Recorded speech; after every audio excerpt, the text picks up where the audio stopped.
সারা বছর ফ্রিজের মধ্যে টমেটো এই রকম ভাবের থেকেও এখন বের করে নিচ্ছি। দেখেন কতটা সতেজ, দেখেছেন? আর এই যে বসিয়ে দিয়েছি, এটা দেখতে মাছের পেটির মতো লাগছে না, কিন্তু আসলে কিন্তু এটা মাছের পেটি না, এটা হলো চিকেন আর কাঁচকলা। আজকে কাঁচকলা দিয়ে মাছ রান্না করছি। কাঁচকলা সিদ্ধ করে নিয়েছি, 1 পিস বড় কাঁচকলা, সাথে 1 পিস মিডিয়াম আলু আর কিছুটা চিকেন। তো কি হয়েছে সব কিছুই বলবো। হ্যালো এভরিওয়ান, আসসালামু আলাইকুম। আম্মু সারাবেলা থেকে আমি রুনা ইসলাম প্রতিদিনের মতো আজকেও হাজির হয়েছি আমার রান্নাঘরে। তো ওই যে বরাবর যে কাজটা আমার হয়, ভিডিও ধারণ করার জন্য সব কিছু রেডি করে ট্রাইপডে ফোনটা লাগিয়ে রান্না করে যাচ্ছে আপন মনে, মনে করছি সব কিছুই ভিডিও হচ্ছে, কিন্তু আসলে কি এই যে এখান থেকেই আপনাদের দেখতে হবে। আগেরটুকু যে হয়ই নাই আমিও তো আর খেয়াল করি নাই, বুঝছেন তো? ভিডিও করাটা তো এত সহজ না, কত দিকে মাথা রাখতে হয়। আর আমরা যারা গৃহিণী, যারা বাচ্চা কাচ্চার মা, 14টা ঝামেলা সামলিয়ে সংসার করা, বুঝতেই পারছেন। তো যাই হোক, এখন কি করব, কষ্টও লাগলো, রাগও লাগলো, কিন্তু সব কিছু ত্যাগ করে মনে করলাম যতটুকু হয়েছে ওইটুকুই দিই। আমার ভিউয়ার্সরা কি আজকে এমনি এমনি বসে থাকবে? আমার যারা প্রাণ প্রিয় কলিজার টুকরা ভিউয়ার্সরা আছেন তাদের জন্য। বাকিটা না হয় আর একদিন, যেদিন আমি এই নিরামিষটা রান্না করব সেদিন দেখিয়ে দিব, কি বলেন? চলবে তো?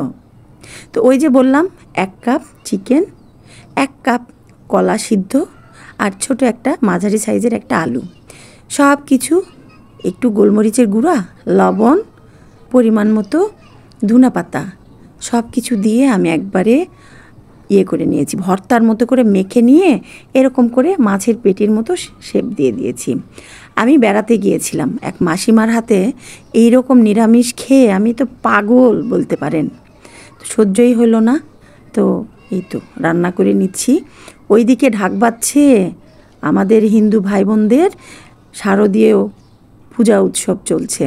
তো এই সময়টায় কিন্তু তারা বেশ নিরামিষ টিরামিষ সব কিছুই খায়, লুচি, পায়েস, নিরামিষ সব কিছুই চলে তাদের, মাটন। তো আজকে আমার কেন জানি মনে হলো যে আমিও একটু সেই কলার মাসিমার দেখানো সেই মজার রেসিপিটা তৈরি করে নিতে পারি। তো তৈরি করে নিয়েছি। আমার ঘরে তো মনে করেন টানাটানি, কে কোনটা খাবে। এই যে ভেজে নিয়েছি, তিনটা করে আমি ফ্রাই প্যানে ভেজে নিলাম। একটু সময় ধরে ভেজে নিতে হবে, ডুবো তেলে ভাজলে ভালো হয়। আর এমনি তো কাঁচকলা যেমন পুষ্টি, কী আর বলবো, চিকেন সেটাও তো, আলু সেটাও। তবে এই রেসিপিটা সবাই খেতে পারবে, আলুর পরিমাণটা কিন্তু কম দেয়া আছে, থাকছে সবজিও, থাকছে আপনার আমিষও, সব কিছু মিলিয়ে কি সুন্দর একটা নিরামিষ বলেন। আমিষও আছে, নিরামিষও আছে, সব কিছুই। তো এই তো সব একসাথে করে এইভাবে শেপ দিয়ে ভেজে নিলাম ডুবো তেলে একটু সময় ধরে।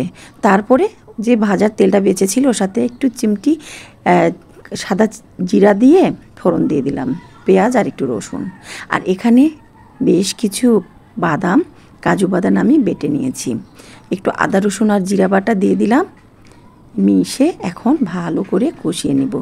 তারপরে সুন্দর ঘন একটা গ্রেভি করে এর মধ্যে সেই চিকেন আর কাঁচকলার মাছটা ভালো করে নেড়ে চেড়ে একটু রান্না করে নেব।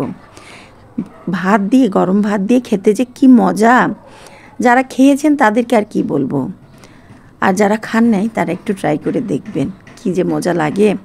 পুরো ভিডিওটা আমি আবার খুব তাড়াতাড়ি দেওয়ার চেষ্টা করব। তো আজকে যে ভুলটা আমার হয়েছে সেই ভুলটা যেন আপনাদের না হয়, একটু খেয়াল রাখবেন। আমরা যারা কন্টেন্ট ক্রিয়েটর আছি তাদের কিন্তু তড়িঘড়ি করে সব কাজ করতে হয়, তো সেটা করতে যে মূল কাজটাই যদি না হয় কেমন হবে বলেন? তো খেয়াল রাখবেন মাঝে মাঝে, বিশেষ করে আপনার ফোনটা যদি স্টোরেজ ফুল হয়ে যায় তখন কখন যে বন্ধ হয়ে থাকবে সেটা কিন্তু আমরা বুঝতেই পারি না। তো এই জন্য একটা ভিডিও ধারণ করার আগে, বিশেষ করে বড় ভিডিওগুলা, তার আগে একটু চেক আপ করে নেবেন। তো এই তো দেখতেই পেলেন, ঘরে রান্না করার আমরা যে সাধারণ মরিচ গুঁড়া, হলুদ, লবণ, ধনিয়া সব কিছু একটু একটু করে দিয়ে দিলাম, সাথে একটু গরম মশলার দিয়ে দিয়েছি, গরম মশলা, রাঁধুনি গরম মশলার 1/2 চামচ একটু গুঁড়াও দিয়ে দিলাম, যেহেতু একটু চিকেনও আছে, একটু খেতে মাংসর মতো লাগবে। দিয়ে দিচ্ছি বড় 1 ফালি লেবু চিপে, এতে করে একটা বেশি না, হালকা হালকা একটা টক টক ইয়ে আসে, স্বাদ আসে। সব কিছু মিলিয়ে অসাধারণ।